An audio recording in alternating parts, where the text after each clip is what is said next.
प्रेक्षकांनो ठरलं तर मग या मालिकेमध्ये एकातून एक सत्य आता उलगडणार. आता जी डेड बॉडीचं सत्य शोधण्याचा प्रयत्न अर्जुन आणि सायली करतायत, त्यामुळे आता एक DNA टेस्टचं सत्य समोर येणार. आणि त्यानंतर मग आता अचानकपणे प्रिया आणि रविराज यांच्या DNA टेस्टचा ज्या वेळेला लपून छपून शोध घेतला जाणार आहे, त्यावेळेला आता मात्र खूपच मोठं सत्य समोर आलेलं आहे. म्हणजे DNA टेस्ट डेड बॉडीचं प्रॉब्लेम होता. म्हणजे डेड बॉडीसाठी हे सगळं करण्यात आलं होतं. पण त्याच्यातून रिझल्ट मात्र वेगळाच आलाय आणि स्वतः रविराजांना जो काही जबरदस्त धक्का बसलाय आणि त्यामुळे प्रिया आता पुरती गडबडली.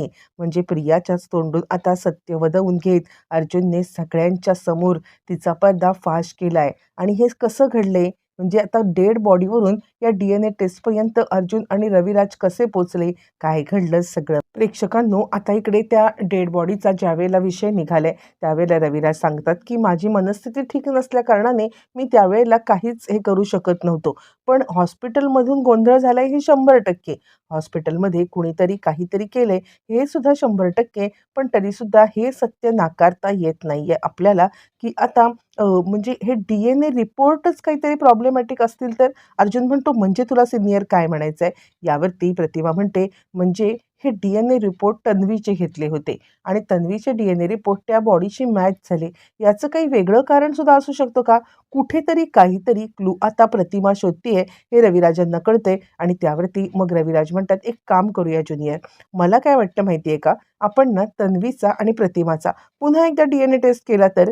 आणि तो सुद्धा गुपचूपपणे. अर्जुन म्हणतो, ही आयडिया बेस्ट आहे. यावरती सायली म्हणते, पण याच्यामुळे काय होईल? यावरती अर्जुन म्हणतो, याच्यामुळे 2 गोष्टी होतील.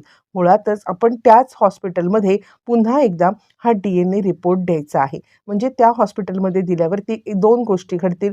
जर DNA रिपोर्ट आता निगेटिव्ह आला, तर आपण त्यांच्यावरती डायरेक्टच केस करायची, की तुम्ही तुम्ही आता आम्हाला एकदा DNA रिपोर्ट खोटा दिला होतात आणि त्यानंतर तोच DNA रिपोर्ट पॉझिटिव्ह कसा आला, निगेटिव्ह कसा आला, असं करा. रविराज म्हणतात, हो, आणि याच्यामुळे आपल्याकडे ठोस पुरावा असू शकतो. यावेळेला आपण ना म्हणजे ही नावं द्यायची नाहीयेत. नावं न देता वेगळ्या नावाने हे द्यायचं आहे. काय अर्जुन? अर्जुन म्हणतो, हो. ज्यावेळेला आपल्याकडे कोणताही पुरावा नसतो, त्यावेळेला आपण या अशाच गोष्टी करतो. असं म्हणत 2 आता वकिलांनी शक्कल लढवले हॉस्पिटलचं काळं सत्य समोर आणण्यासाठी. हो, पण त्यांना कुठे माहिती आहे, की हॉस्पिटलचं काळं सत्य समोर येण्याच्या ऐवजी आता इकडे प्रियाचं गूढ सत्य समोर येणार आहे. आणि ही गोष्ट मात्र खूपच महाभयंकर असणार आहे. आणि त्यामुळे याची कल्पना बाकी कोणाला नाहीये. रविराज म्हणतात, हे बघ एक काम करूया का? म्हणजे काही झालं ना तरीसुद्धा तन्वीचे जे DNA रिपोर्ट आहेत ना, म्हणजे DNA सॅम्पल आहेत ना, ते DNA सॅम्पल आता तिला पण सांगायचे नाहीयेत.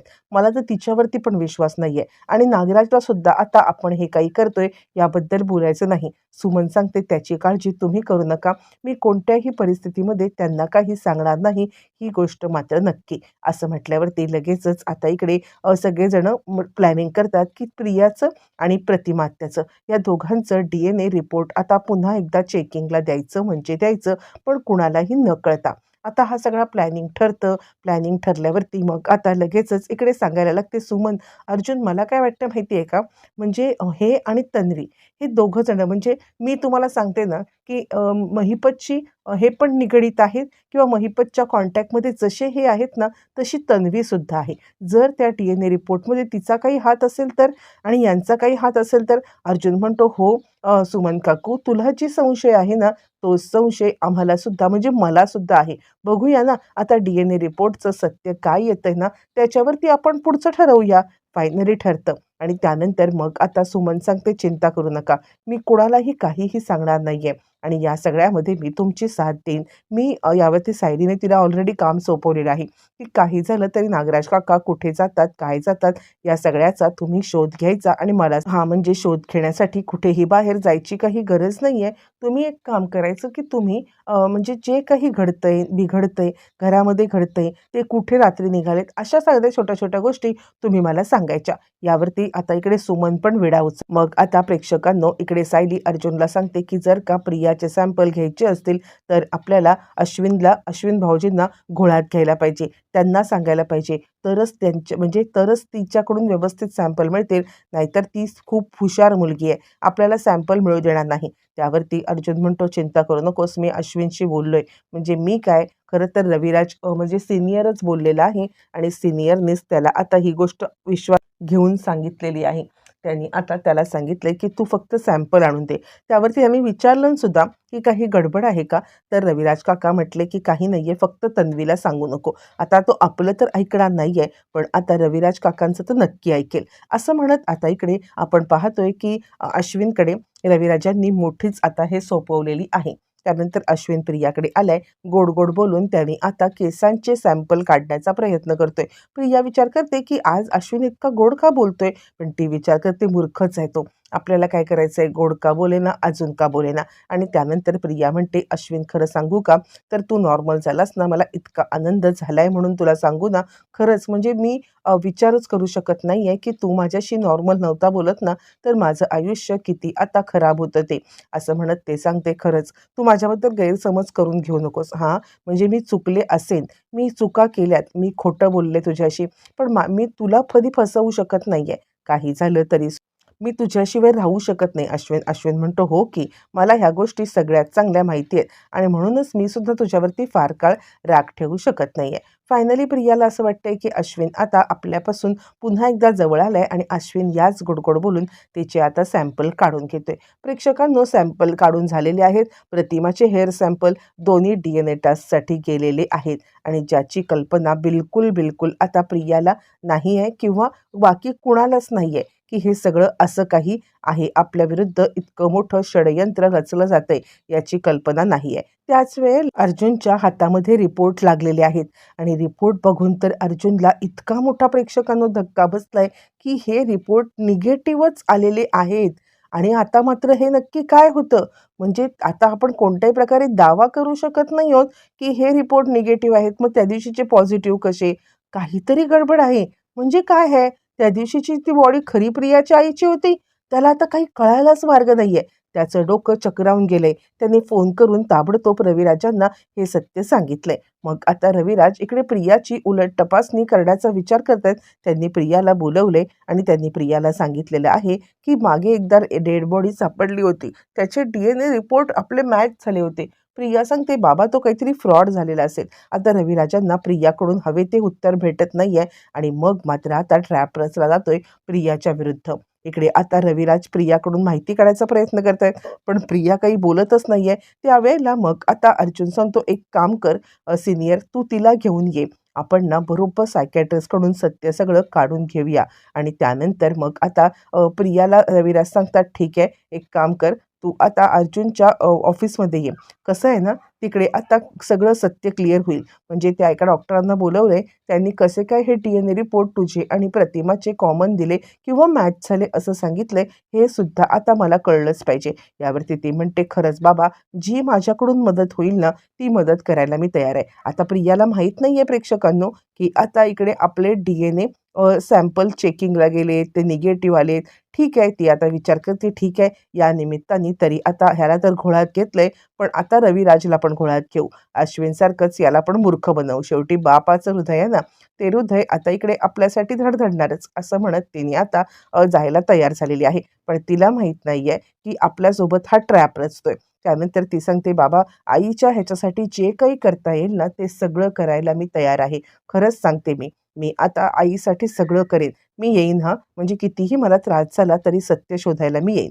आणि त्यावरती ती प्रतिमाला सांगते, आई तू चिंता करू नकोस. कुणी तुझ्या हे सगळं कारस्थान रचलं होतं आणि कसं काय DNA रिपोर्ट मॅच झाले, या गोष्टीचा सगळा शोध मी घेईन. आणि प्रिया निघाली. प्रेक्षकांनो, दुसऱ्या दिवशी आता सेटअपच असा रचलाय की प्रियाला या सगळ्यामध्ये खरं बोलायला लावायचं. इकडे CCTV कॅमेरे लावलेत, तिकडे सायकॅट्रिस्टला बोलवले. खरं तर त्या सायकॅट्रिस्टला बोलवले, पण प्रियाला सांगायचंय की तो हॉस्पिटलचा माणूस आहे. आणि आता इकडे अर्जुन, सायली आणि चैतन्य यांनी सगळा ट्रॅप रचलाय.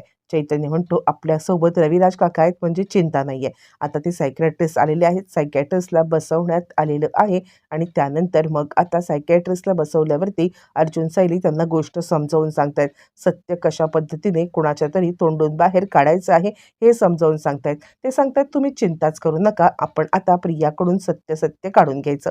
लगेचच रविराज सुद्धा आलेले आहेत. प्रेक्षकांनो, ज्या वेळेला रविराज येतात आणि रविराजांनी प्रियाला घेऊन आले. दोघं जण बसतात सायकियाट्रिस्टच्या समोर आणि त्यानंतर अर्जुन सुरू करतो आणि तो म्हणतो, हे त्या त्या हॉस्पिटलचे डॉक्टर, म्हणजे बघायला गेलं तर आता हे डॉक्टर म्हटलोय आपण, पण ह्यांनी ह्यांनी आता म्हणजे ते रिपोर्ट आता कसे काय खोटे दिले? बघा डॉक्टर, हीच ती मुलगी आणि आता यांची पत्नी म्हणजे प्रतिमा किल्लेदार यांना तुम्ही आता रिपोर्ट कसे काय हे केलेत?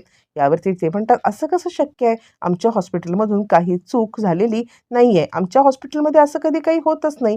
त्यावरती आता इकडे ते डॉक्टर सांगायला लागतात, हे कसं आहे माहिती आहे का? आम्ही नेहमी अगदी योग्य तेच रिपोर्ट देतो. मग ती त्यांची आईच असू शकते ना डॉक्टर, ह्यांनी उलटा गेम खेळलाय. डॉक्टर म्हणतात, तुम्ही असं कसं म्हणताय?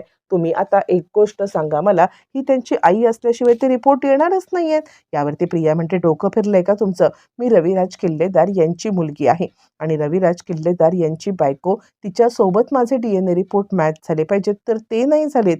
माझे DNA रिपोर्ट मॅच झालेले आहेत. ते तुमच्या म्हणजे ह्या सगळ्यामध्ये तुम्ही खूप चूक करताय. हे बघा, तुमच्या हॉस्पिटलला मी बरबाद करून टाकेन. यावरती आता इकडे प्रिया मूळ पदावरती आले. त्यावरती तो माणूस म्हणतोय, आमच्या हॉस्पिटलला बरबाद करायच्या आधी एक गोष्ट तुम्ही करू शकता. तुम्ही पुन्हा एकदा DNA टेस्ट करा. झालं. प्रिया इथे प्रेक्षकांनो अडकलेली आहे. मुळातच प्रियाला पुन्हा DNA टेस्ट करणं हे आता महादिव्य वाटत आहे म्हणा, किंवा या सगळ्यामध्ये प्रिया आता टोटली अडकणार आहे हे तिला माहिती आहे आणि ती म्हणते, परत कशाला DNA टेस्ट करायची आहे? तुमच्या चुका झाकायला आम्ही आता तुमच्या पुढे मागे करत बसायचं आहे का? ते काही नाहीये. परत कोण DNA टेस्ट करणार? रविराज म्हणतात, काय हरकत आहे तन्वी? ठीक आहे, ते म्हणतायत ना, तर आपण एकदा DNA टेस्ट करूया. यावरती अर्जुन म्हणतो, ठरलं तर मग. लगेचच DNA टेस्टसाठी सॅम्पल इकडून हिचे घेऊन जा आणि त्यानंतर मग प्रतिमा आत्याचे सॅम्पल द्यायला प्रतिमा आत्या येईल. काय तन्वी? यावरती प्रिया आता ततपप करायला लागते. तिला माहिती आहे की आपण जर का DNA सॅम्पलसाठी आपले केस दिले तर आपला काम तमाम, आपण पूर्णपणे या सगळ्यामध्ये अडकणार आणि मग मात्र काहीच करता येणार नाहीये. अर्जुन म्हणतो, ठीक आहे. आता इकडे प्रिया उसंडी मारलेली आहे, ती उठलेली आहे. काय ठीक आहे? बाबा तुम्ही तरी बोला ना. कारण नसताना DNA रिपोर्ट माझे आता इकडे कशासाठी आणले जातात? नाही, नाही बाबा तुम्ही तरी सांगा. बाबा सांगा. यावरती रविराज म्हणतात, काय प्रॉब्लेम आहे? त्यांना जर का तू बोलली होतीस ना, की तू कोऑपरेट करशील. मग जर का या सगळ्यामध्ये त्यांना आता आपण बोलतोय, की तुम्ही हे DNA रिपोर्ट हे केलेत तर करू दे ना त्यांना. मग ते DNA रिपोर्ट ज्यावेळेला पॉझिटिव्ह येतील ना बाळा तुझे, त्यावेळेला आपण त्यांना सांगूया, की मग त्या बॉडीचे DNA रिपोर्ट कसे काय? अशा पद्धतीने आपण केस करूया त्यांच्यावरती. प्रिया आता ततपप करते आणि ती सांगते, नाही. डॉक्टर म्हणतात, आणि यावेळेला कोणत्याही परिस्थितीमध्ये DNA रिपोर्ट मॅन्युप्युलेट होणार नाहीत याची काळजी आम्ही घेऊ. आता प्रिया अजूनच गडबडते. म्हणजे जर DNA रिपोर्ट मॅन्युप्युलेट करण्याची वेळ असती तर मी ते करीन. पण हे प्रकरण इतकं चिघळलंय की स्वतः अर्जुन, रविराज हे सगळे याच्यामध्ये साथ देणार आणि त्यानंतर कसं काय होणार? प्रिया तिकडून जायला निघाले. रविराज तिला थांबवतायत. अर्जुन चिडलाय. बस खाली तन्वी. तू तर म्हटली होतीस ना की तू साथ देशील, मग कुठे चाललीस? ती सांगते, नाही मी नाही हे करणार. DNA करायचे आहेत मला. यावरती अर्जुन चिडलाय. खरं बोल, का नाही तुला DNA करायचे आहेत? एक-एक करत प्रियाच्या तोंडून सत्य वदवून घेणं हेच तर अर्जुनचं काम आहे. बोलता बोलता प्रिया म्हणते, कारण हे रिपोर्ट पॉझिटिव्ह नाही येणार. आता अर्जुन म्हणतो, का नाही येणार? आता मात्र ती गडबडले. अर्जुन म्हणतो, कारण तू तिची मुलगीच नाहीयेस. मागच्या वेळेचं सत्य काय होतं तन्वी बोल. प्रियाला बोलण्यामध्ये प्रेक्षकांनो अर्जुन रविराजांनी अडकवलंय. आता पुढे काय घडणार पाहणं फारच रंजक.